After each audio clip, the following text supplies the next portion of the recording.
What's up everybody? My name is Vincent. Welcome to episode 3 of y00tube.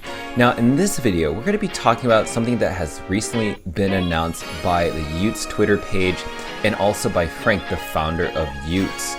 What is this all about? What is this new news around the rebranding?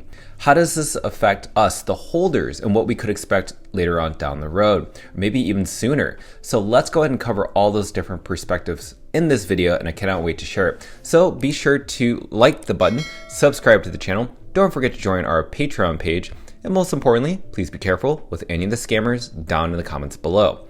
I will never reach out via WhatsApp, Telegram, direct messaging, or email, so please be careful and invest safely. So guys and girls, let's get right into the y00ts. Now, right now, y00ts is around 0.86 Ethereum. So we've actually seen this hover between 0.83 and went as high as 0.87 just this morning. But it has still, even after the recent news, has been kind of hovering around this 0.86 Ethereum.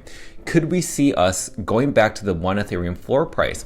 And also, could we expect later on down the road that maybe we'll hit a 3.33 Ethereum floor price? I'll share with you my opinions at the end of the video. Let's go ahead and look into the recent sales after this recent announcement, which I will talk about. Now, the sales so far have been pretty steady. People have been accumulating anywhere below 0.95 Ethereum. And some people decided, they're gonna buy well above the floor price like this one right here for around 1.25 Ethereum because, say for instance, some of these traits have rarities, like this one has gold block glasses. And obviously some people decided that they wanted to buy the unique grail traits such as the gold shoey hat, and luckily those people got an entry price at around 0.86 Ethereum. Again, you may not see prices at these levels anymore. Now, when we look into the analytics, you can see that right now we're seeing increased buy volume over the past 24 hours. I don't know if you've noticed, but there was weak sales yesterday, and then after this recent announcement, major volume had returned to the collection. And ever since September 15th, we've only seen more accumulation in this phase. And now we could head higher into the closer to 1 Ethereums. And even with the sales and the outliers, you can see that right now there's a slight increase. You can see that we're kind of forming higher lows here, and we're looking like we're heading into an uptrend. Now here's the nitty-gritty good news. This was just announced yesterday from the y00ts NFT account. As you can see, the y00ts profile picture has changed into a new logo. And also, there's been a new video revealing the kind of color scheme, the color palette, what y00ts represents. But you've noticed that the y00ts logo looks completely different. What's that all about? Well, we can see that right now, y00ts is going through a rebrand. How did they get to this point? What is this rebrand all about? Because we do know that y00ts started out on Solana, and Solana logos for y00ts looked like this. And then, shortly after, it migrated over to Polygon. The y00ts logo changed again. And now that we're migrating over to Ethereum, it was a good idea to rebrand and to change the logo as if it were an established logo compared to really big companies. So that's really cool to see that right now we're preparing ourselves for the Ethereum migration. Now let's talk about the design element, because again, season 1, we had this y00ts symbol, and then they tried to change it a little bit for the migration. But they knew if they needed to rebrand, they needed to make sure that it was iconic nonetheless. Now, let's talk about how the y00ts logo compares to other established brands, right? Because you got to think long term. How does this logo going to stick with the actual product? How's it going to stick into people's memories? How's it going to be ingrained in our minds, in our cognitive minds, where we can associate it where this is actually the brand itself? You can see why y00ts would stand out as its own NFT collection, as its own in real life logo. I mean, look at Vans, say for instance. I'm sure back in the day, no one thought Vans would be established in the way that they are with sneakers and shoes. Now, what is this font that I keep seeing? Let's talk about that. In this post, it says, in publishing and graphic design, lorem ipsum is a placeholder text commonly used to demonstrate the visual form of a document or a typeface without relying on meaningful content. And again, this is kind of what the font looks like and how it kind of correlates to the design element, the simplicity, but also the uniqueness of these y00ts. And also, this was shared within the y00ts page, which was a link to all the different design elements. Basically, it looks like a vision board, and it allows us as the holders to have first access to how they were able to come up with this conclusion for this y00ts design. And we're not gonna go through all these different slides, but I'll show you the ones that really caught my attention.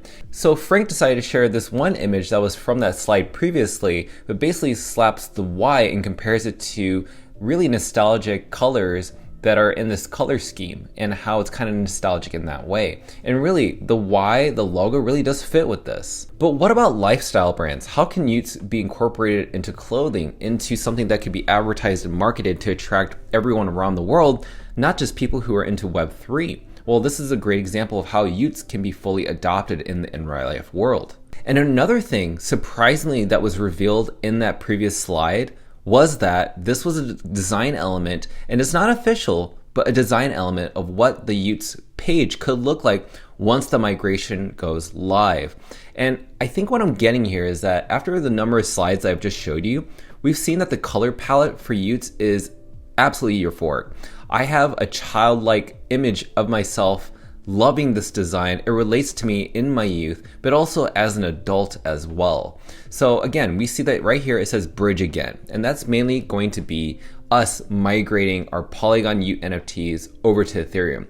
And right now the team has expressed that they've gone through a lot of different audits, a lot of different trials and errors to make sure that the process is smooth for us, but also that we don't have to pay large gas fees or no gas fees at all, that they will take care of all those things. The point is, they want to make it smooth and seamless as possible. And one thing Frank shared was that he's dedicating his life to these two different brands. Now, when you put these two different brands together, you can see that they absolutely establish themselves to be predominant figures in this space, and they are a force to be reckoned with. And after all that, Bayer shared this one screenshot that was on the Discord page for the Degod and y00t holders. And this is what Frank, the founder, said. He says, "We're fixing everything. New everything. None of these projects are going to look the same as they do today. That is a certainty. Degods are changing. y00ts are changing. Dust token is changing. Bitcoin Degods are changing. All of it. Come back, kids. Love you. I don't care what I said 5 months ago or 7 months ago or 2 weeks ago. Focused on making everything we've ever given you amazing. That means we're going to take extreme action because that's what is required. Sober in my lane." So what we can get from this is that a lot is going to happen with y00ts. And we do know that right now with the migration, maybe it's more than just the migration. Maybe there's more to it. Could it be Bitcoin y00ts? Could it be art upgrades? Could there be more information regarding the y00ts points and how it could be associated with the points parlor? Well, we can't wait to find out. But before we end this video, I gotta share with you this clip from PicSorcerer that was created by him. Now, this story is absolutely fantastic because it talks about the beginnings, the background of who Frank is, what his real name is, what other businesses he created back in the day, and also how he got from Web 2 to Web 3 and how he got into NFTs to creating Degods and y00ts. Frank Degods created one of the best NFT collections at just 24 years old. Here's his story and what you can learn. At 16, Rohan aka Frank was a movie connoisseur, so he watched over 400 films and gave a TED Talk about it. My name is Rohan, and I want to make movies. So when he got into UCLA, he started shooting them. But halfway through, he realized film industry was not for him. And when he launched a grocery delivery startup with his friends, he dropped out. In just 5 weeks, business took off, and they even got into Y Combinator, where they raised 1.1 million round. But things didn't go as planned. When there are too many captains of one ship, you get slowed down. So for the better of the company, 3 out of 5 co-founders left. One of them was Rohan. He didn't wait long, and after a short boot camp, he landed a growth marketing job at Main Street, where he grew company's annual revenue from 3 to 15 million. And then he discovered crypto. In late 2020, he got his first Bitcoin, and just a few months later, he became a Bitcoin maxi. To see what else crypto had to offer, he started trading shitcoins. As he dug deeper, he discovered that most founders were a disaster, terrible communication, and dull ideas. He knew he had to find something better, so he changed his direction one last time. That's when he discovered NFTs and never looked back. The main lesson is, never be afraid to pivot in life. One day, you might just as well find your real passion. In other words, just do it! So we'd like to thank PicSorcerer for making that video. Be sure to follow and like his Twitter page if you haven't already. He probably will make more exciting clips later on down the road. But let's go and conclude. I think right now, this floor price around 0.86 is an absolute steal in my opinion. Again, we haven't heard the y00ts migration yet. We just heard a rebranding announcement. So that's why probably you're not seeing a huge inflow of buy orders as of right now, because there hasn't been much details just yet. So once those details do come out, Who knows what will happen to the floor, but I want to hear your predictions of what will happen once the migration announcement does go live. So let me know those comments down below, and I cannot wait to read them and share with us on the next episode of y00tube. So with that said, be sure to smash the like button, subscribe to the channel. Don't forget to join our Patreon page to receive all of our alpha calls in both buy and sell orders in both NFTs and cryptocurrencies, especially with what we're doing around the y00t NFT collection. With that said, I'll see you guys and girls next time.